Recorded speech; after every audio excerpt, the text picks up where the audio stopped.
ya. Ustaz Yusuf Lupa. ini udah buru-buru, dia mau hajar saya ini.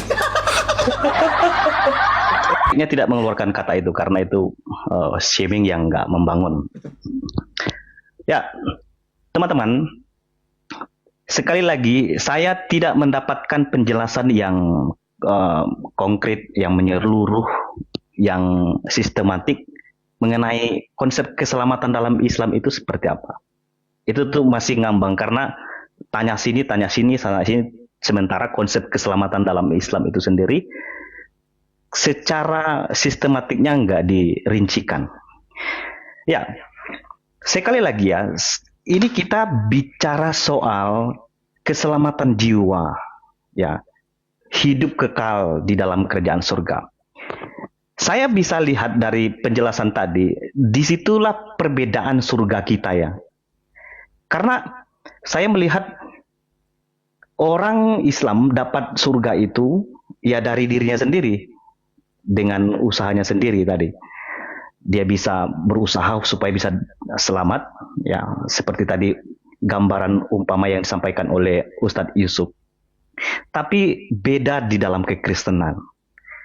Nah, bukan kami yang minta supaya ada yang menggantikan atau ada yang menebus dosa kami. Tadi kalau teman-teman mengingat di bagian awal saya katakan, keselamatan itu adalah rancangan Allah.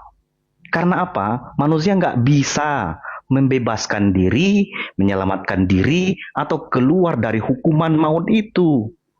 Itulah sebabnya, untuk bisa menyelamatkan manusia yang tidak bisa menyelamatkan diri sendiri, Allah harus datang. Maka kami percaya Yesus Kristus berinkarnasi supaya dia bisa menyelamatkan kami yang berdosa, yang percaya kepada dia. Saya tunjukkan satu ayat ya, di dalam, di dalam 1 Petrus pasal 3, di situ sudah sangat jelas ya, Rasul Petrus bilang begini ya, sebab juga Kristus telah mati sekali untuk segala dosa kita. Karena sekali lagi teman-teman, dosa ini jangan anggap enteng. Anda nggak mungkin bisa menyelesaikan dosa Anda dengan usaha Anda sendiri. Mustahil.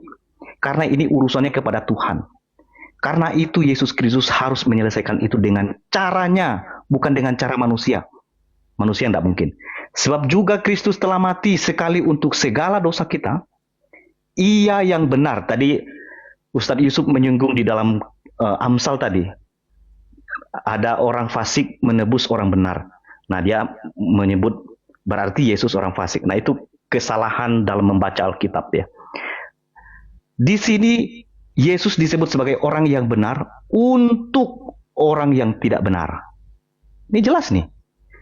Jadi Kristus telah mati sekali untuk segala dosa kita. Ia yang benar untuk orang yang tidak benar, supaya ia membawa kita kepada Allah. Ia yang telah dibunuh dalam keadaannya sebagai manusia, tetapi telah dibangkitkan menurut roh.